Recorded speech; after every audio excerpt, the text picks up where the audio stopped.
पुत्रों को भगवान ने ज्ञान दिया इसीलिए कि सब लोग उनका अनुसरण करें।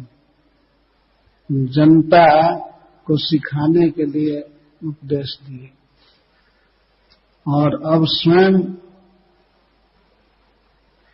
अपना देश, अपना घर छोड़ दिए।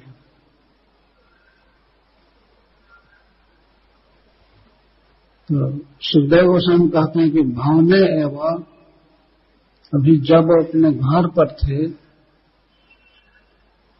उसी समय भावने एवं उर्वरित शरीर मात्र परिग्रह, घर पर थे तभी उर्वरित शरीर मात्र परिग्रह, केवल शरीर संग्रह था उनका। परिग्रह मतलब संग्रह, केवल शरीर मात्र था और कुछ भी संग्रह नहीं किए। शरीर मात्र परिग्रह, यही केवल अपने पास बचा था, शरीर मात्र। और शरीर पर क्या वस्त्र नहीं था, कुर्ता या धोती कुछ लगाए थे? नहीं, गगन परिधान, गगन आसमान आकाश को पहने थे, अर्थात नग्न हुए। शरीर मात्र, मात्र का था केवल, केवल शरीर भरता है। जो भगवान अब भक्ति ज्ञान वैराग्य सिखाने के लिए और विशेष करके उपशमशीला नाम, जिनका अंतःकरण बिल्कुल शांत है, भोग आदि की कामना नहीं है और जो कर्मों को त्याग चुके हैं, उपरत कर्म नाम, महामुनि नाम, और जो महामुनि हैं परम मननशील, जो केवल भगवान के रूप गुण लीला आदि को बोलते हैं और कुछ नहीं सोचते, तो उनको महामुनि कहते हैं। मुनि का अर्थ है साधारण मौन रखने वाला, जो उचित बात बोलता है और बाकी सांसारिक वार्ता के लिए मौन होता है, तो उसको मुनि कहते हैं। और जो भगवान का नाम बोलता है, भगवान की लीला बोलता रहता है, केवल भगवत संबंधी बातों का चिंतन करता है, तो वो महामुनि कहलाता है। तो महामुनियों के, परमहंसों के धर्म को बताने के लिए भगवान ये अवतार लिए हैं। तो अब गृहस्थी का त्याग करके परिव्राजक हो गए।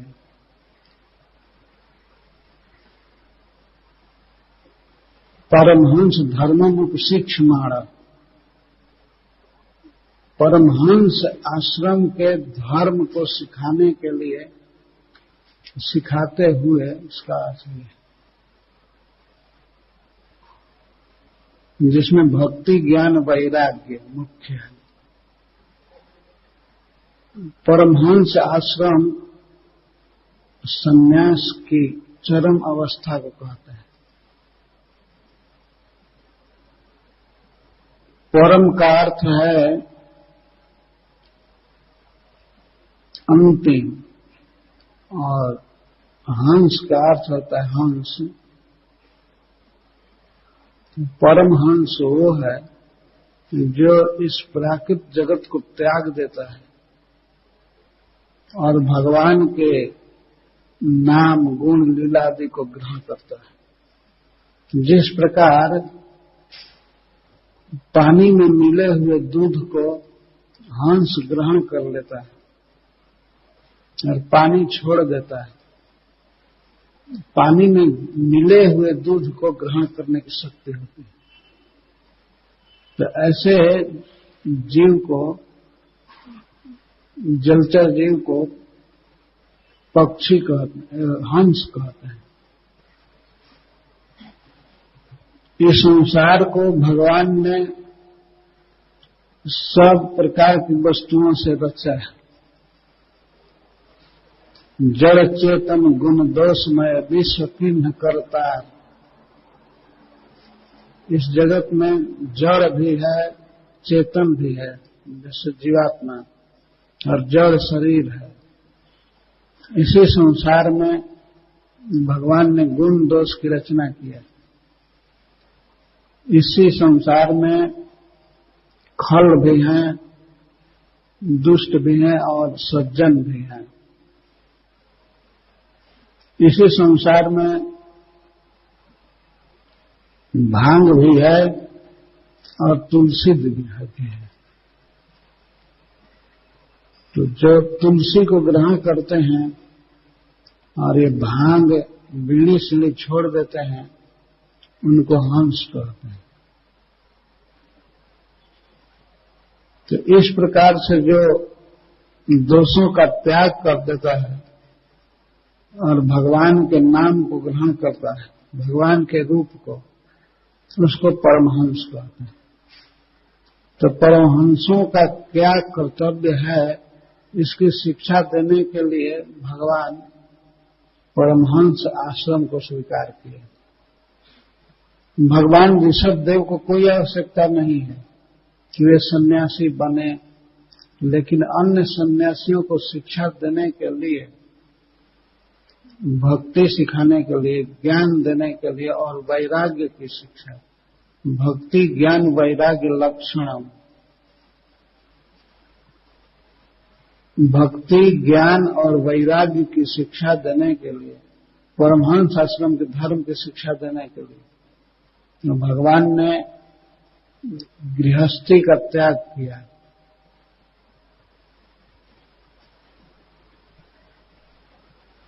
तो त्याग किए तो केवल शरीर मात्र रखे थे और कुछ भी नहीं, कोई अटैची या कोई कपड़ा, कुछ नहीं, कुछ कपड़ा भी नहीं, केवल शरीर मात्र। और घर पर ही, अभी घर पर थे तभी सब कुछ त्याग दिए।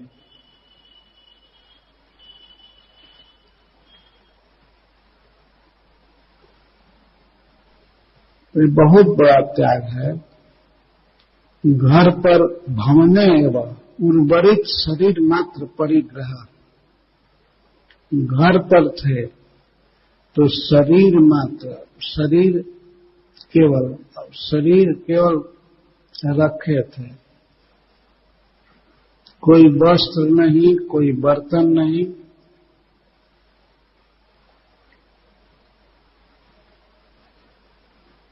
आजकल तो कोई भी व्यक्ति त्याग करेगा तो कितना कर सकता है।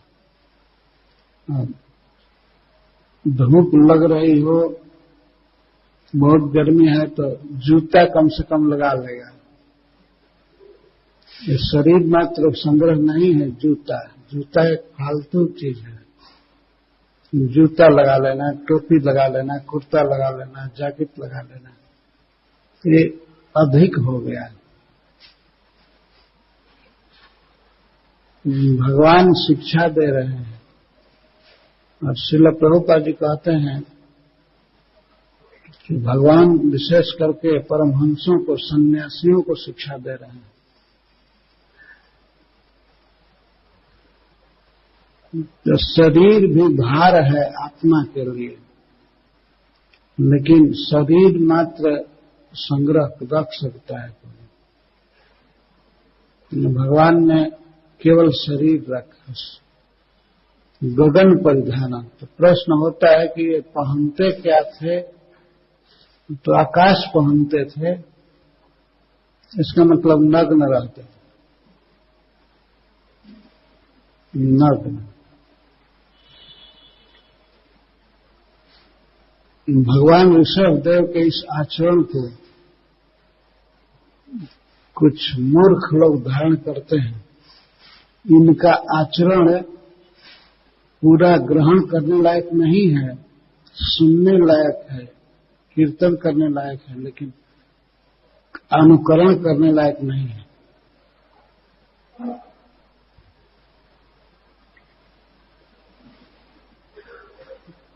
जो भगवान अभी घर पर थे तो नग्न रहने लगे, पागल की तरह, उन्मत्त ही बात, उन्मत्त की तरह रहते थे।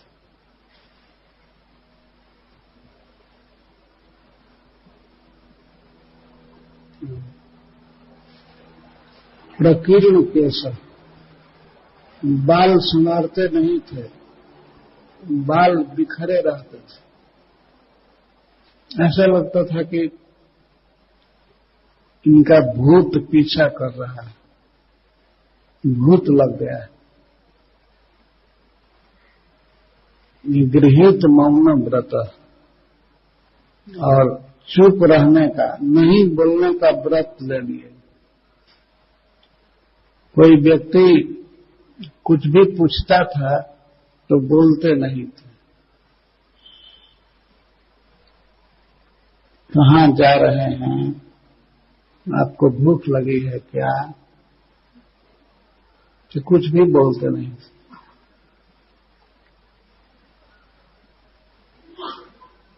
इस तरह राजा होकर के भी राजमहल में पागल की तरह रहना और कुछ बोलना नहीं, बाल नहीं संवारना, वस्त्र नहीं पहनना, ये भगवान ने आचरण से शिक्षा दिया परमहंसों को।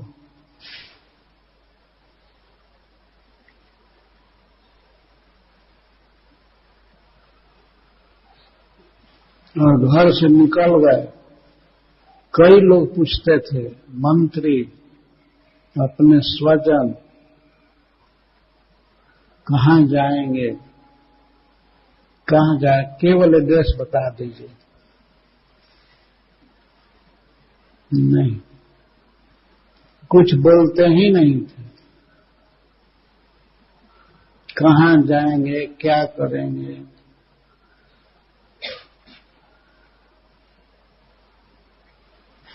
केवल प्रारंभ में उन्होंने राजर्षि भरत को धरणी पालनाय, पृथ्वी के पालन के लिए राजा बना दिए, और राजा बना करके घर से निकल गए और पृथ्वी पर घूमने लगे। कहाँ जा रहे हैं बताते नहीं थे, क्या नाम है कुछ नहीं बताते। जड़, मूक, बधिर की तरह। कोई कुछ भी बोलता था, अरे मूर्ख, अरे जड़, अरे गूंगा, अरे बहरा, तो लोग समझते थे सब इंद्रिया खत्म है, कान भी काम नहीं कर रहा है, जीभ भी काम नहीं कर रही है, और देखते हुए भी देखता नहीं है, अंधे की तरह चलते।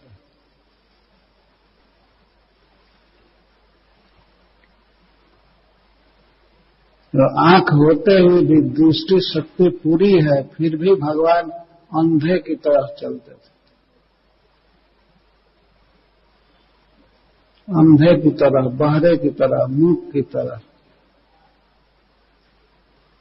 इस तरह रहने लगे जैसे कोई पिशाच लग गया है उनको, कोई भूत लग गया है।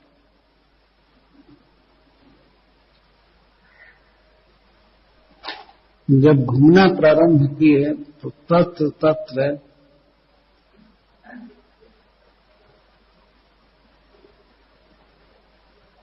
अगला श्लोक में है,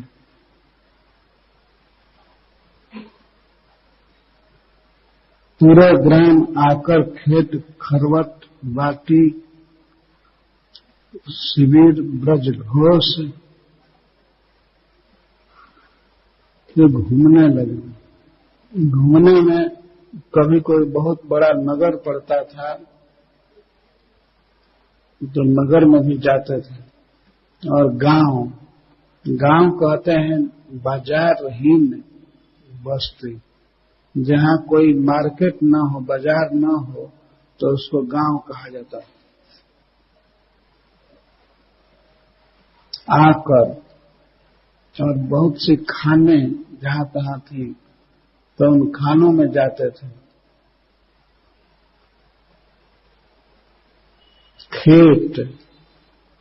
खेत कहते हैं किसानों की बस्तियां,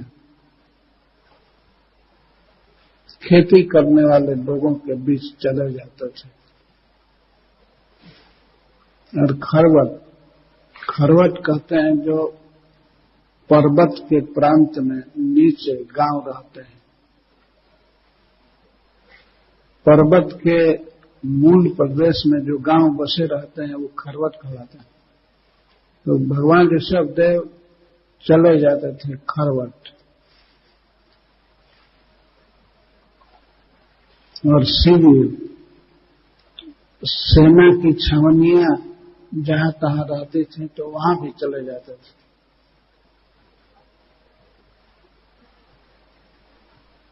और ब्रज गौओं के स्थान, गौएं जहां रहती थी वहां चले जाते थे। और घोष जहां अहीरों की बस्तियां थी उसमें चले जाते थे।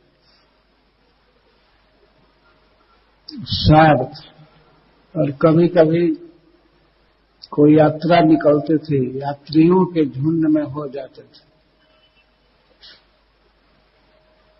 ऐसे नग्न पागल की तरह लोग समझते थे कि ये जड़ व्यक्ति है, गूंगा है, बहरा है, तो लोग साथ में ले लेते थे। पूछते थे क्या हमारे साथ चलोगे? तो भगवान बोलते नहीं थे, अब चलते थे बस।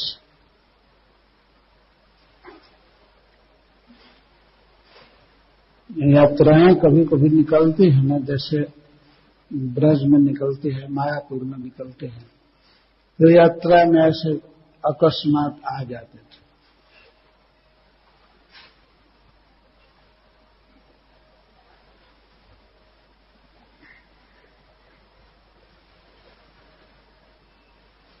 तो जहां तहां बहुत दुष्ट लोग रहते हैं मनुष्यों में, अमनी चराप सदै, दुर्जन लोग किसी पागल को देखकर या गूंगे अंधे बहरे को देखकर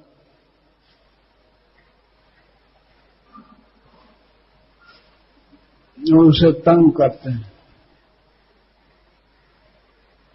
तो भगवान ऋषभदेव पृथ्वी पर घूम रहे थे, कहीं कहीं बहुत दुर्जन मिल जाते थे, तो भगवान को तर्जन ताडन कभी कभी बहुत धमकाते थे, इधर क्यों आया, चलो भागो। तर्जन भय उत्पन्न करने वाले शब्द बोलते थे, मारने की धमकी देते थे। और कुछ लोग तो ताडन मारने लगते थे।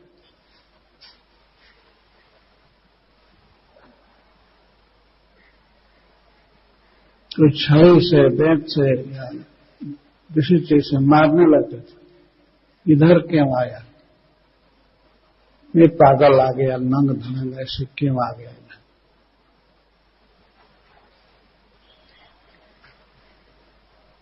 तर्जन ताडन और मेहन,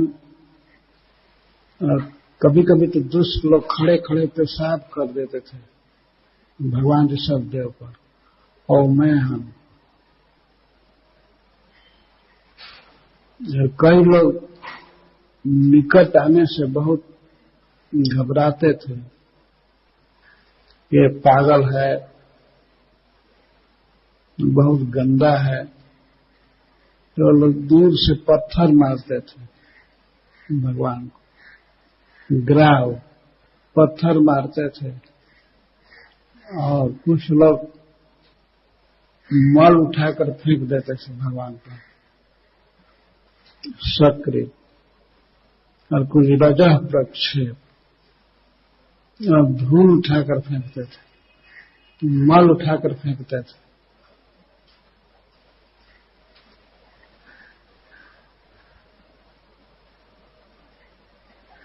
और पूती बात, भगवान बैठे हैं और वे अधोवायु छोड़ देते थे, दुरुक्त है। कुछ लोग बहुत बुरा शब्द बोलते थे, गाली देते थे, ये चोर आया है, ये रात को चोरी करेगा, ऐसे दिखा रहा है कि मैं गूंगा हूं, बहरा हूं। लोग बुलवाने का बहुत प्रयास करते थे, लेकिन भगवान बोलते नहीं थे, और ये सब सहते थे।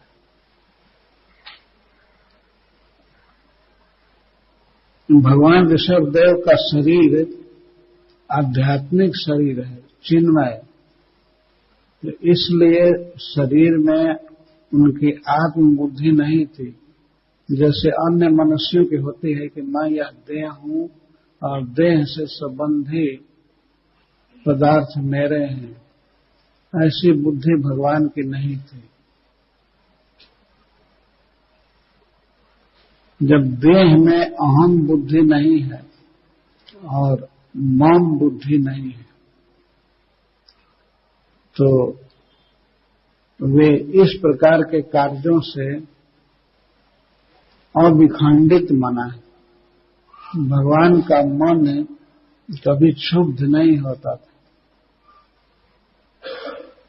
तो क्षुब्ध मन उसका होता है जो शरीर को मैं मानता है और शरीर के संबंधियों को मेरा मानता है। भगवान कहीं जाते थे और कोई कुछ भी करता था तो उनका मन अविखंडित रहता था। कभी किसी पर क्रोध नहीं, कभी किसी की चिंता नहीं, कभी किसी से कोई कामना नहीं। भगवान सब तरह से परिपूर्ण है।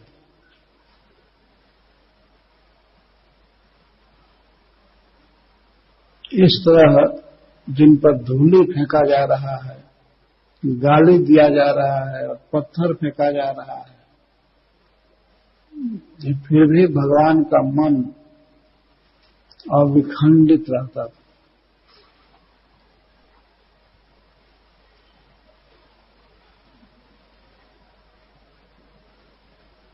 जैसे संसारिक लोगों का मन क्षण क्षण में बदलता रहता है, कभी क्रोध, कभी मोह, कभी लोभ, सब होता रहता है।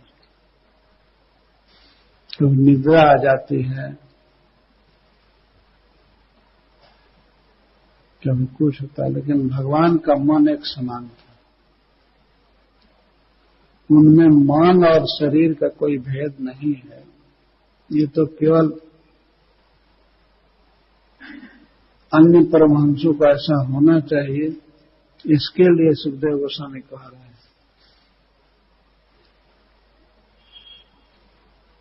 तो किसी भी परिस्थिति में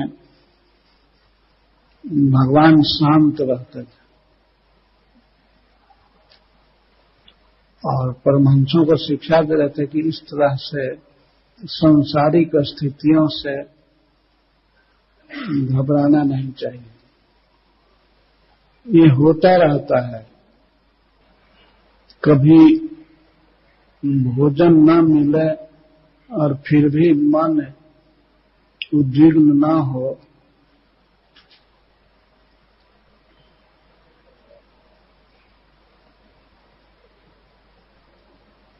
या कभी अच्छा मिल जाए तो उसके चलते हर्षित ना हो। भगवत गीता में भगवान कहते हैं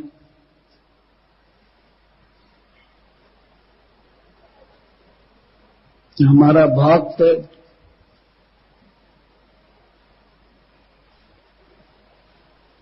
न हृष्यति न सोचति न कांक्षति, कोई अनुकूल पदार्थ पा करके न हृष्यति, हर्षित नहीं होता, और कोई चीज नहीं मिला तो न सोचती,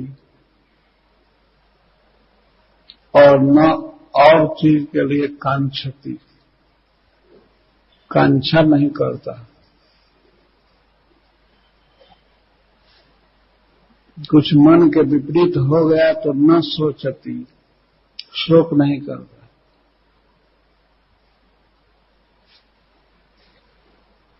हर्षामर्ष भयोद्वेग मुक्तो, हर्ष अमर्ष भय आदि उद्वेग से जो मुक्त है और मेरा भक्त है वो मुझे प्रिय है।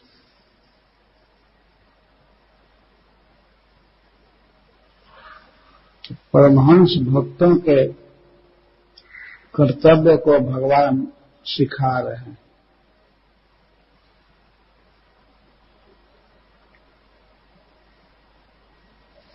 यद्यपि हम लोग पूर्ण रूप से भगवान ऋषभ देव का अनुकरण नहीं कर सकते, फिर भी कुछ वैसा आचरण करना चाहिए।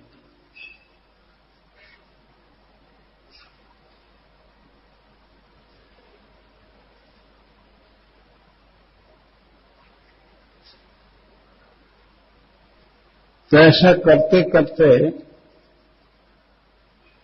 योग का आचरण करते करते भगवान के पास बहुत सिद्धियां आई, जैसे वैहायस, आकाश मार्ग से चलना, या मन के वेग से शरीर को ले जाना। जितना मन जल्दी जाता है, जितना फास्ट, जैसे यहां हम बैठे बैठे 1 सेकंड में दिल्ली जा सकते हैं और लौट आ सकते हैं, तो इस तरह से मन जिस स्पीड से चलता है उस स्पीड से शरीर चलाने की शक्ति आ गई, शरीर जा सकता है और अलक्षित सूक्ष्म बन करके, छोटा बन करके जा सकता है, दूर की वस्तु को ले सकता है।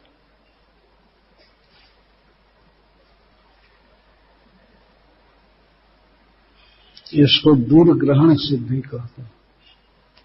बहुत प्रकार की सिद्धियां आई और भगवान से हाथ जोड़ करके कहते थे, हमें स्वीकार कर लीजिए, हम आपकी सेवा में हाजिर हैं। लेकिन भगवान ने मन से भी उसका आदर नहीं किया। यह शिक्षा बहुत सुंदर है।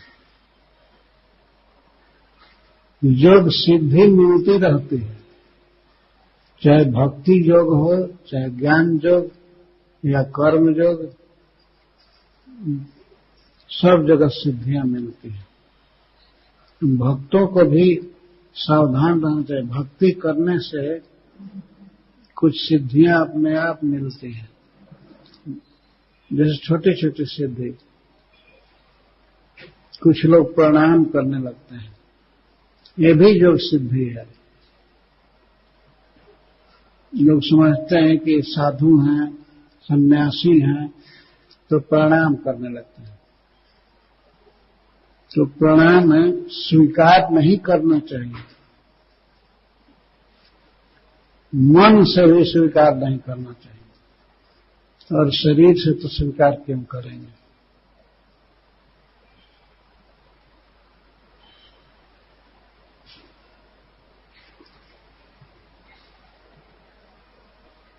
सिद्धियां योग को खत्म कर देती हैं।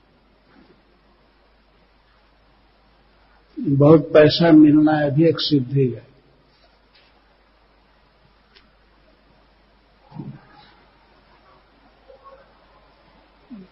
योग सिद्धि का मतलब केवल ये अष्टांग योग करने वाले सिद्धि प्राप्त करते हैं ऐसी बात नहीं है। वैराग्य जिसमें है, भक्ति है, ज्ञान है, तो उसकी कुछ पूजा होने लगती है, आदर होने लगता है। साधक को अपने जीवन में इन खतरनाक सिद्धियों को स्वीकार नहीं करना चाहिए।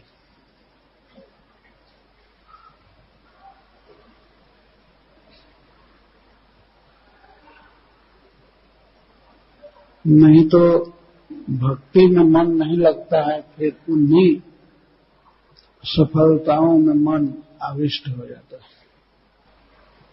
अतः शुरू से ही स्वीकार नहीं करना चाहिए।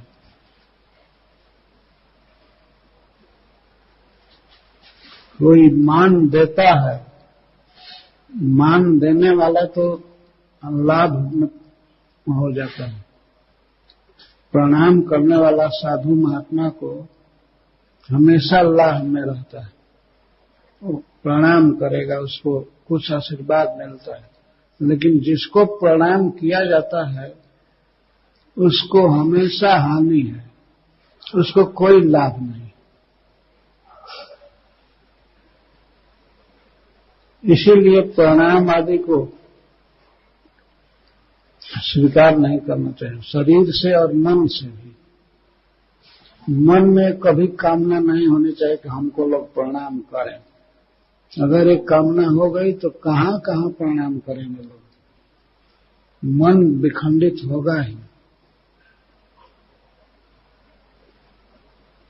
यदि आप किसी मंदिर में गए तो मान लीजिए वहां पर 100-200 आदमी प्रणाम कर रहे हैं, तो कहीं भी जाएंगे तो मन वही जोड़ेगा, वहां इतना वार्म रिसेप्शन हुआ और यहाँ इतना फीका क्यों हो रहा है। तो कहाँ भगवान का चिंतन होना और कहाँ अपना चिंतन होने लगता है। या तो भक्तों के प्रति अश्रद्धा होती है, ये नालायक ट्रेनिंग नहीं लिए हैं, यहाँ के लोग प्रणाम करना नहीं जानते हैं, ये सोचेगा मन। और मन जहां इस तरह के विचार में आया तो वहीं पर भक्ति गायब।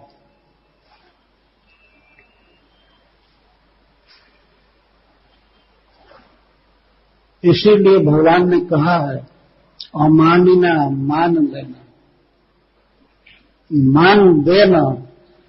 मान देना चाहिए, लेकिन अमानिना स्वयं मान न चाहे। अमानिना मान देना कीर्तनीय सदा है। और ऐसी योग्यता जब होगी तब सदा कीर्तन हो सकता है।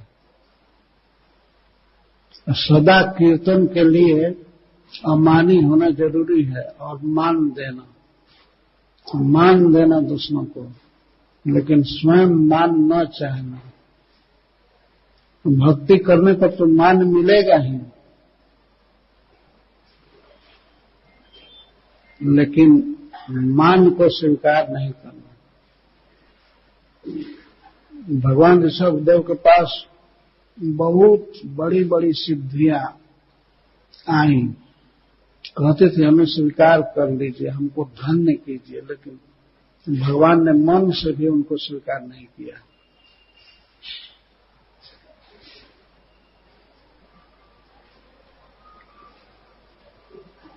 भगवान ऋषभदेव चाहते तो 1 सेकंड में बॉम्बे जैसा नगर बस जाता, बहुत बड़ा आश्रम खोल देते,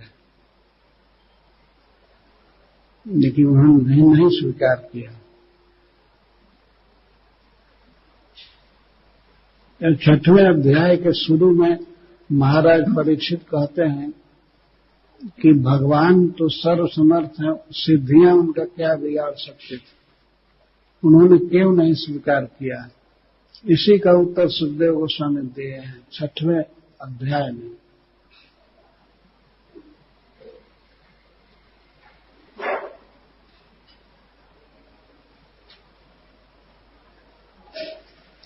चाहे ज्ञान योग हो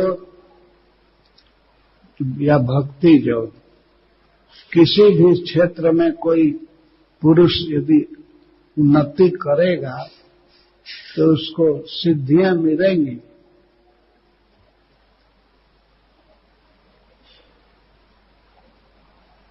उन्नति की बात छोड़ दीजिए, केवल योगी बन जाए, केवल भक्त बन जाए तो उसको सिद्धि मिलती है।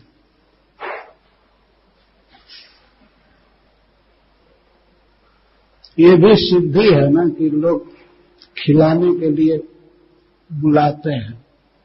अगर भक्त बन गए तो लोग बुलाते हैं कि आइए खाइए, और खाने के कारण आपको फीस दिया जाएगा, कुछ दक्षिणा भी देंगे। संसार में ऐसा कहाँ है कि आप किसी होटल में खाइए और खिलाने वाला आपको दे, लेकिन भक्त होने पर भोजन भी मिलता है और भोजन करने का फीस भी मिलता है। ये भी एक सिद्धि है। तो इसी तरह से अनेक प्रकार की सिद्धियां हैं।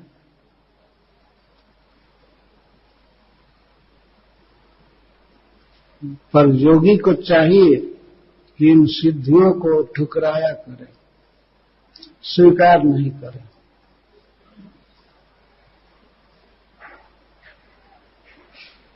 तो भगवान ऋषभदेव सिद्धियों को स्वीकार नहीं किया।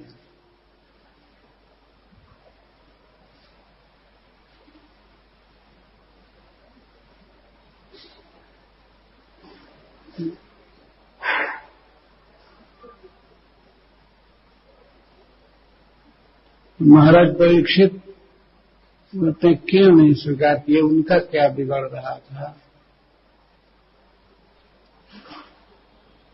तब सुखदेव जी उत्तर देंगे। हरे कृष्ण, जय श्रील प्रभुपाद। हरे कृष्ण। धन्यवाद महाराज जी। मैं पूछा था एक प्रश्न जो मेरे को क्लियर नहीं हुआ, तो फिर से मैं जानना चाहता हूँ कि 7/28 में भगवान ने भगवत गीता में कहा है कि ऐसा तंतुगतम पापम ज्ञानानाम पुण्य कर्मणाम ते द्वंद्वो विनुर्मुक्ता भस्ते माम देवता। तो जो द्वंद्वों से मुक्त हो जाते हैं, पापों से, वो मेरी दृढ़ता से भजन करते हैं। और तो हम दृढ़ता से भजन नहीं कर पाते हैं, तो इसका मतलब ये है कि हमारा अभी तक पाप गया नहीं। फिर कहा भी जाता है कि एक नाम भगवान का सारा पाप मिटा देता है। तो इस बात को मैं अभी तक समझ नहीं पाता हूँ।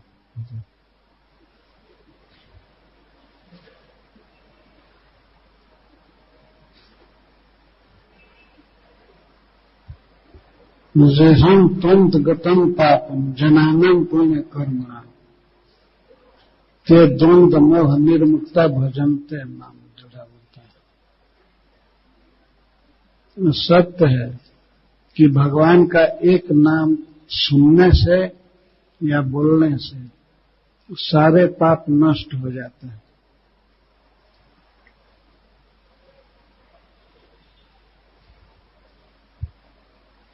जैसे इस घर में मान लीजिए लाखों बरस से अंधकार है, लेकिन इसमें आप स्विच ऑन करेंगे, यदि बल्ब लगाए हैं और स्विच ऑन किए तो अंधकार तुरंत भागेगा। अंधकार ये नहीं कह सकता है कि मैं 1,00,000 बरस से इसमें रहा हूं, मैं नहीं भागूंगा। अंधकार चाहे कितना भी दिन का हो, वो स्विच ऑन होने पर वो भागेगा निश्चित। तो इसी तरह से पाप तभी तक हैं जब तक भगवान का नाम जिह्वा पर नहीं आता है या कान में नहीं आता है। तो नाम लेने से या सुनने से पाप तुरंत नष्ट हो जाते हैं।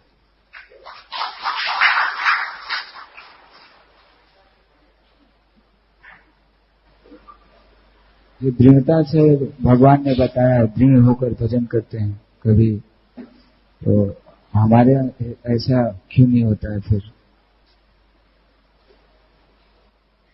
भगवान तो गीता में बताते हैं जनानाम पुण्य कर्मणाम, पाप नष्ट हो जाता है। जो भगवान का भजन करते हैं उसके पहले ही पाप नष्ट हो जाते हैं।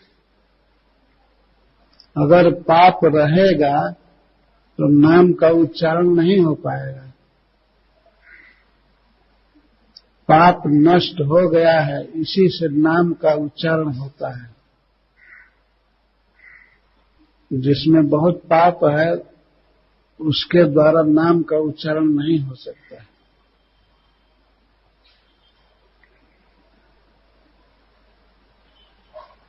नित्यानंद प्रभु को भगवान चैतन्य महाप्रभु कहे कि जा करके सबसे हरिनाम की भिक्षा मांगिए।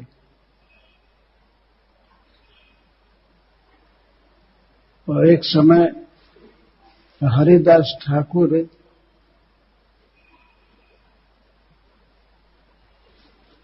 ने चैतन्य महाप्रभु से कहा कि अच्छा, नाम बोलने से सबका उद्धार हो जाएगा, लेकिन जो नहीं बोलते हैं उनका क्या होगा? तो उन्होंने कहा कोई बात नहीं, जो नहीं बोल सकते तो कम से कम सुन सकते हैं, तो सुनने से उनका उद्धार हो जाएगा। तो ये तो बात सत्य है कि भगवान का नाम बोलने से और सुनने से पाप नष्ट हो जाते हैं।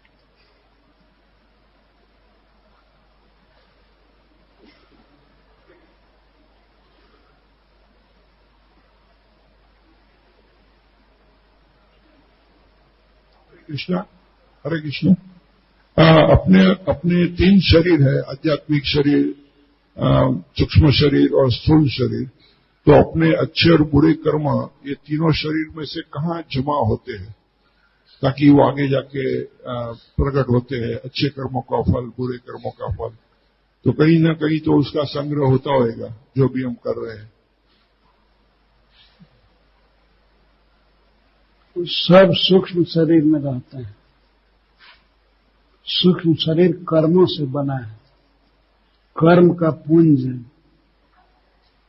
तो जो हम कर्म करते हैं तो कर्म तो इस स्थूल देह से करते हैं।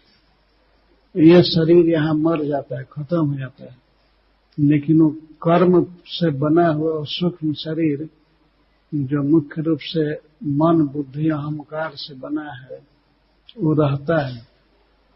और जीवात्मा उसी देह के साथ फिर दूसरे देह में जाता है, चाहे स्वर्ग में जाता है या नरक में जाता है। वो सूक्ष्म शरीर हमेशा रहता है। यह शरीर मरने के बाद भी हम मन से कुछ न कुछ सोचते रहते हैं। तो जो भी पाप हैं या पुण्य हैं वो सूक्ष्म शरीर का आश्रय लेकर रहते हैं। तो सूक्ष्म शरीर भी जल जाए, इसके लिए ये बहुत आवश्यक है कि हम मन को सुधार लें।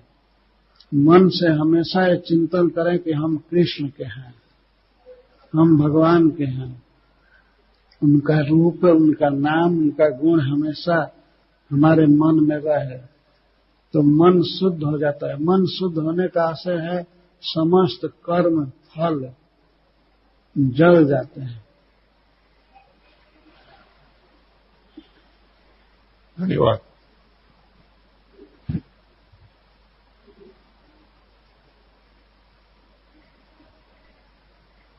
हरे कृष्ण महाराज,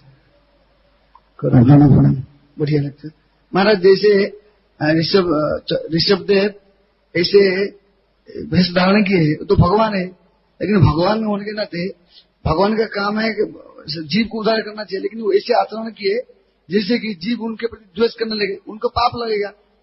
लेकिन फायदा क्या हुआ? जैसे चैतन्य महाप्रभु सन्यास लिए इसलिए कि देखो लोग उनको निंदा करने लगे, गोपी को भी बोलते थे, फिर सन्यास लिए कि जीव उद्धार करने के लिए, वो तो जीव को उद्धार किए। यहाँ पे ऋषभ देव ने ऐसे रूप धारण किए, लोग उनको निंदा किए, तो निंदा करने से उनका और पाप हुआ, तो फायदा क्या हुआ?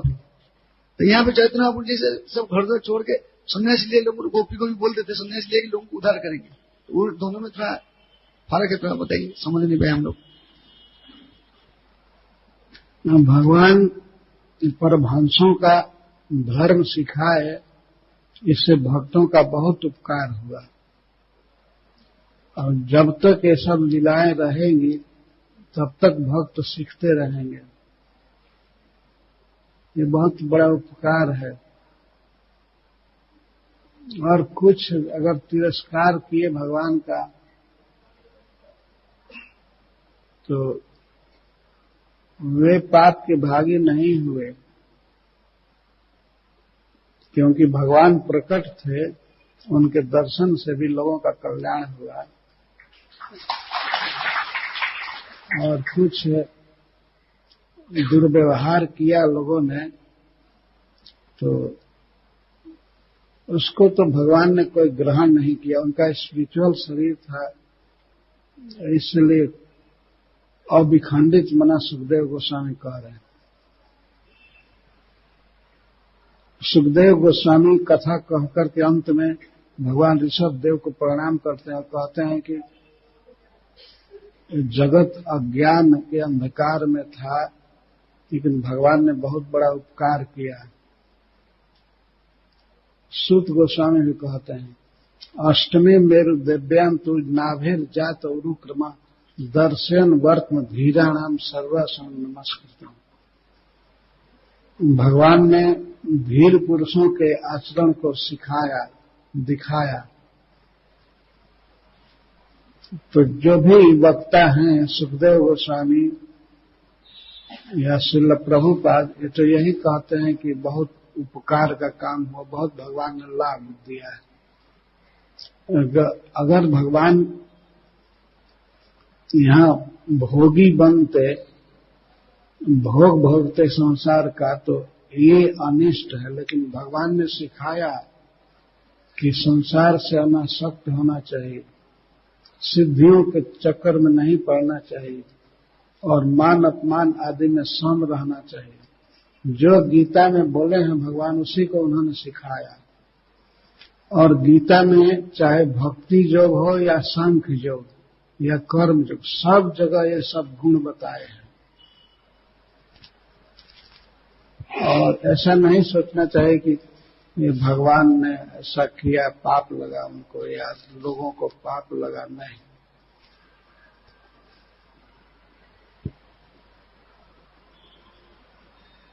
हरे कृष्ण। हरे कृष्ण। महाराज, आप बता रहे थे कि प्रणाम नहीं करना चाहिए, उससे थोड़ा अहंकार वगैरह हो जाता है। लेकिन शुरू में जो जीव का स्वभाव है, जो भक्त को देखते हैं या गुरु को देखते हैं, तो उसको प्रणाम करने की इच्छा होती है कि हम लोग प्रणाम करें। जिस तरह से भगवान को हम प्रणाम कर रहे हैं, भगवान को देख के, उस तरह से गुरु को देख के, जिस तरह से प्रभुपाद ने भी हमें बताया भाई किस तरह से शुरू में भक्ति प्रभुपाद ने लोगों को बताई भाई किस तरह से भक्ति करनी चाहिए और लोगों को प्रणाम करना चाहिए। तो इसके बारे में आप क्या बताइए? तो वही कहना कि प्रणाम कराना नहीं चाहिए, प्रणाम को लौटा देना चाहिए। ऐसे भी नियम है, कोई किसी को प्रणाम कहता है तो जिसको प्रणाम करता है वो भी कहता है प्रणाम,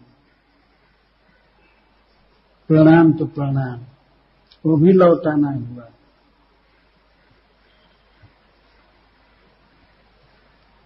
तो प्रणाम करना चाहिए, साधु को, ब्राह्मण को, भगवान को, देवता को प्रणाम करना चाहिए, लेकिन प्रणाम कराना नहीं चाहिए, ये कहा गया।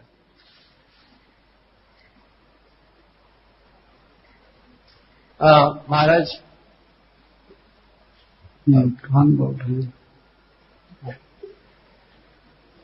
भागवत के शुरुआत में दिया है कि भक्ति से ज्ञान और वैराग्य उत्पन्न होता है, किंतु ऐसा क्यों दिखाई देता है इस अध्याय में कि ज्ञान और वैराग्य प्रवीण दिखाई पड़ते हैं इस अध्याय में?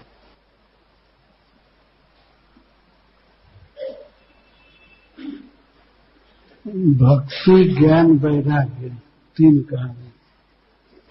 तो भक्ति करने से ज्ञान हो जाता है। ये भक्ति ज्ञान वैराग्य की मां है। अगर हम भगवान का नाम जपते हैं, भगवान को प्रणाम करते हैं, भगवान के बारे में सुनते हैं, बोलते हैं, तो ज्ञान अपने आप हो जाएगा, वैराग्य भी अपने आप होगा। ये भक्ति का सहज स्वरूप है। तो अलग से ज्ञान वैराग्य करना चाहिए, इसको शास्त्र नहीं कहता। यहाँ पर ये नहीं सिखाया गया है। भगवान सिखा रहे थे ज्ञान उत्पन्न हो जाने पर ज्ञानी का आचरण कैसा होना चाहिए और वैराग्य हो जाने पर कैसा होना चाहिए और भक्त होने पर कैसा होना चाहिए, इसी को बताया।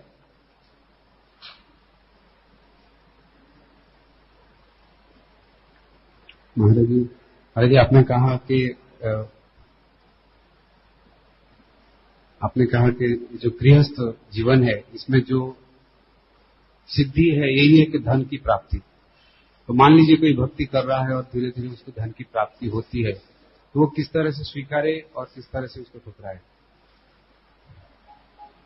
तो ये परमहंसों के धर्म को भगवान ने बताया। परमहंसों को चाहिए कि वे, सन्यासियों को चाहिए कि वे धन आदि आवश्यकता से ज्यादा संग्रह न करें। गृहस्थों के धर्म को तो उन्होंने बताया है कि गृहस्थ को धन का संचय करना चाहिए, वह जितना जरूरी है उतना। बहुत अधिक धन पर ही पड़ जाए तो उसको समय भी न मिले भक्ति करने का, ऐसा नहीं। लेकिन वो धन आगे के लिए रख सकता है। बच्चे और पत्नी हैं तो उनका जोगक्षेम वहन करना एक कर्तव्य है गृहस्थ का।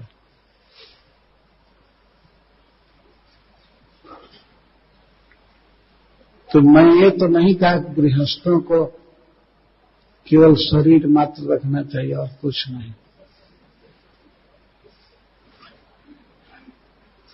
सन्यासियों को ऐसा होना चाहिए, जितना हो सके उतना त्याग होना चाहिए। और धीरे धीरे लगेगा। पहले 1 घंटा 2 घंटा अगर लगा तो वो सफलता है।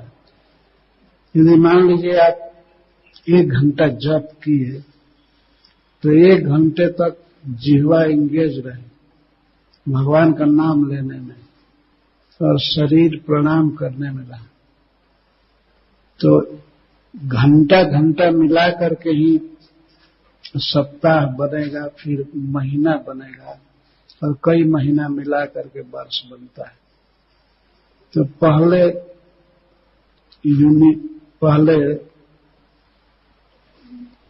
मिनट को सफल करना, घंटा को, सप्ताह को, महीने को।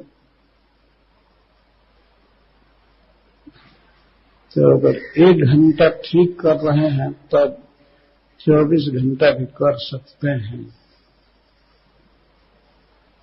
लेकिन चिंता इसकी नहीं करनी चाहिए कि 24 घंटा मेरा भजन हो।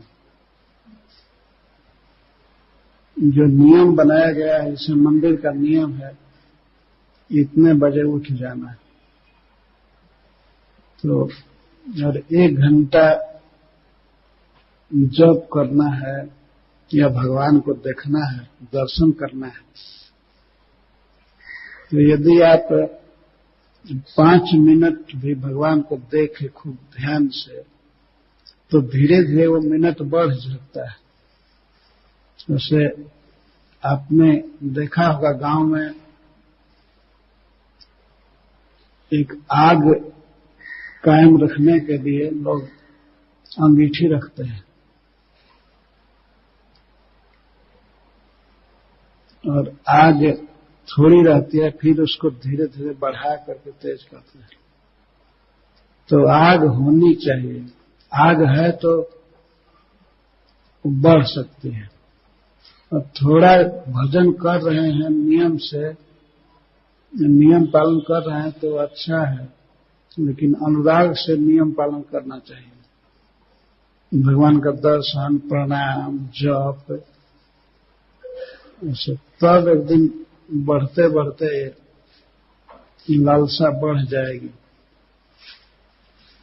तब 24 घंटा होने लगेगा। और एक समय ऐसा आएगा कि अब भक्त परेशान हो जाता है कि हमको इतना स्मरण क्यों आ रहा है, मैं चाहता हूं कि कम स्मरण आवे, लेकिन वह स्मरण छूटेगा ही नहीं। भक्त चाहेगा कि यह स्मरण हमको छोड़ दे, हम कुछ काम करेंगे घर का, लेकिन वो हटता ही नहीं है।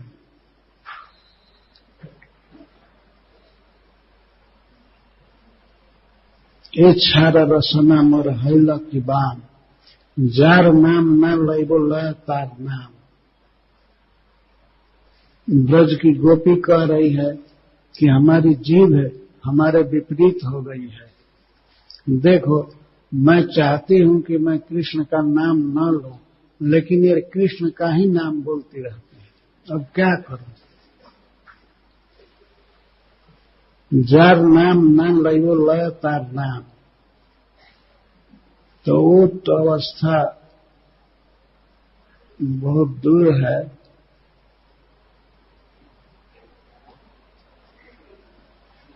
कृष्ण का स्मरण होना यह बिल्कुल स्वाभाविक है, हमारा स्वरूप है। अब लालसा होगी बढ़ाने की इसको, तो बढ़ेगी तब न जब पहले मिनट, घंटा, सप्ताह ये सब बढ़ाएंगे। तो उसकी चिंता नहीं होनी चाहिए कि 24 घंटा भजन हो। ये निद्रा कम आवे, भोजन कम हो, ये कटौती करते करते और जितना टाइम कटे नींद में उतना टाइम भजन में बढ़े। 6 घंटा सोते हैं तो 6 घंटा में से मान लीजिए आधा घंटा काट लिए सोना, आधा घंटा भजन बढ़े, 1 घंटा काट लेंगे। इस तरह धीरे धीरे भजन बढ़ेगा, भजन बढ़ेगा और भोजन कम होगा और निद्रा कम होगी।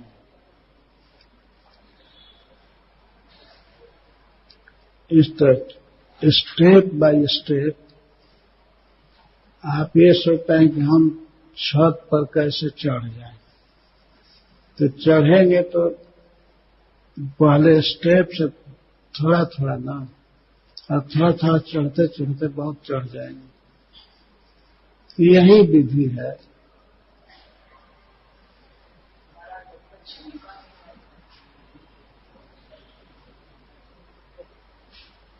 तो दृढ़ता आएगी वैसे ना। जब सीढ़ी पर चढ़ने का भी दम नहीं है तो क्या करेंगे?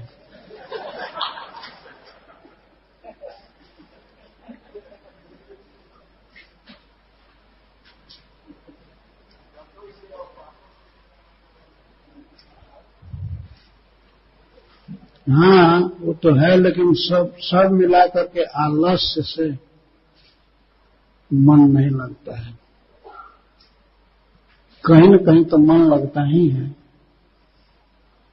प्रमाद और आलस्य, इससे बचना चाहिए।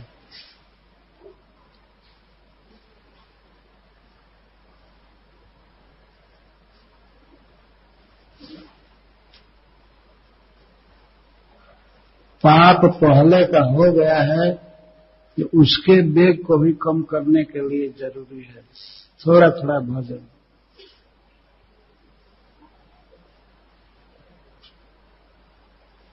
जो भी जप करे, 2 माला जप किए, 4 माला, 8 माला, जो भी, खूब मन लगा करके उच्चारण करके हरे कृष्णा कृष्णा कृष्णा हरे हरे।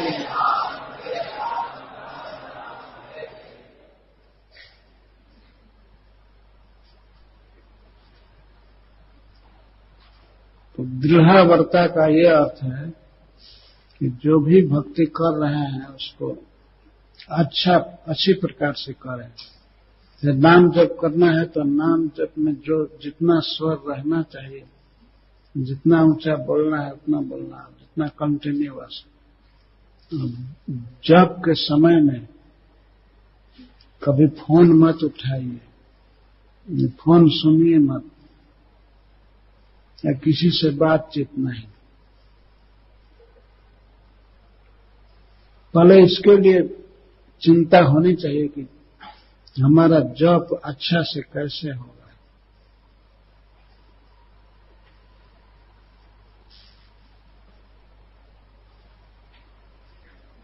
तो शास्त्र विरुद्ध काम करेगा तो उसकी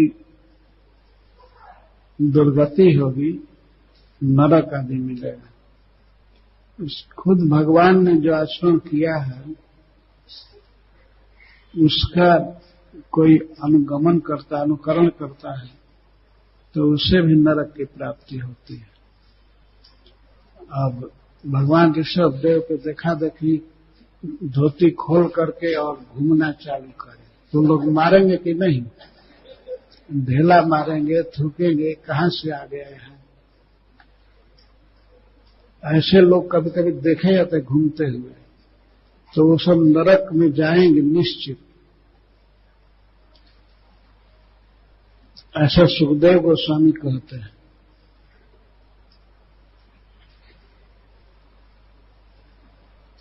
भगवान ऋषभ देव भगवान की भक्ति करने के लिए कहे हैं।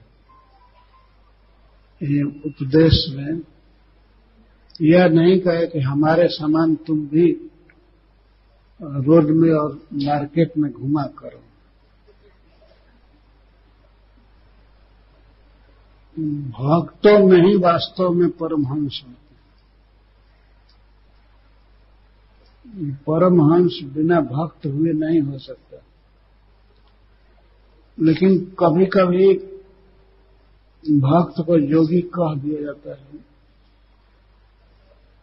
तस्मात् योगी भवा अर्जुन। भगवान भी गीता में कहे हैं, अर्जुन इसलिए तुम योगी बनो।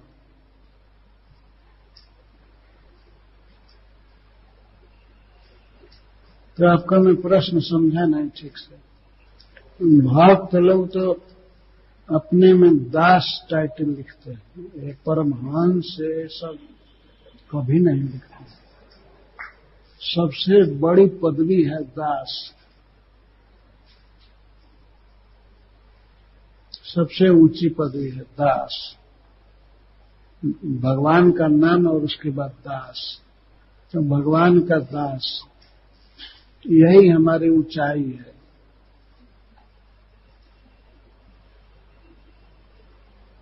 तो भक्त लोग क्यों लिखेंगे? जोगी या परमहंस अपने में क्यों लिखेंगे? लेकिन वो तो भगवान भी कहते हैं कि जोगिनाम अपनी सर्वेशाम मद गते नाम विरात्मना श्रद्धावान भयतोय माम समय युक्त तम मत। जोगिनाम अपनी सर्वेशाम, सभी योगियों में सबसे ऊंचा योगी है जो अपने मन को मुझ में लगा करके मेरा भजन करता है। तो आप क्या चाहते हैं? भक्त लिखे कि मैं परमहंस हूं या मैं सबसे बड़ा योगी हूं? ये तो आत्मपात हुआ, अधापात।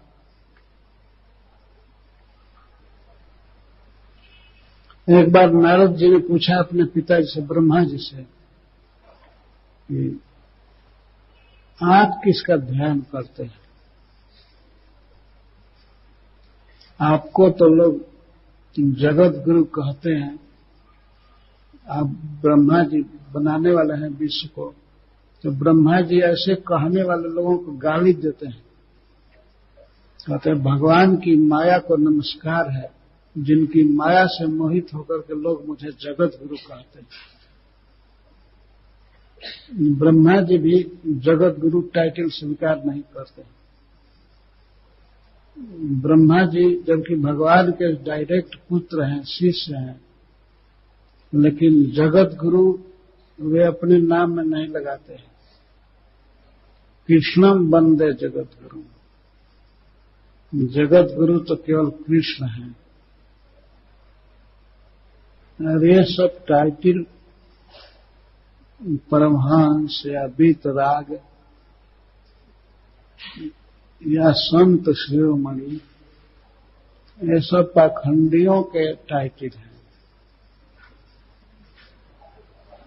भक्त तो इसी में गौरव मानता है कि हमको दास कहा जाए, भगवान का दास बन करके सबसे बड़ी उपलब्धि प्राप्त करें।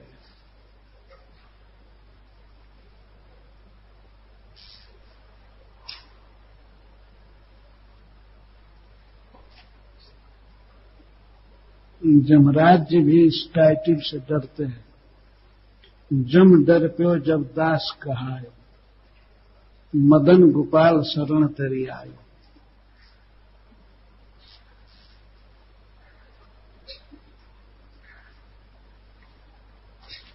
जमराज जी जिसके नाम में दास लगता है उसे डर जाते हैं, और जिसके नाम में परमहंस या भगवान भी लगा रहता है उसकी खूब मरम्मत करते हैं।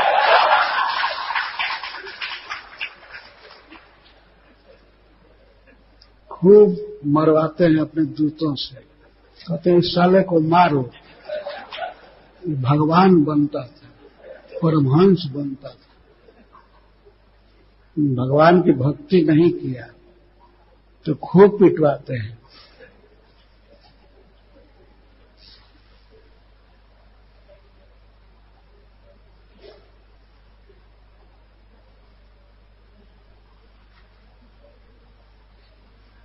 अच्छा, हरे कृष्ण।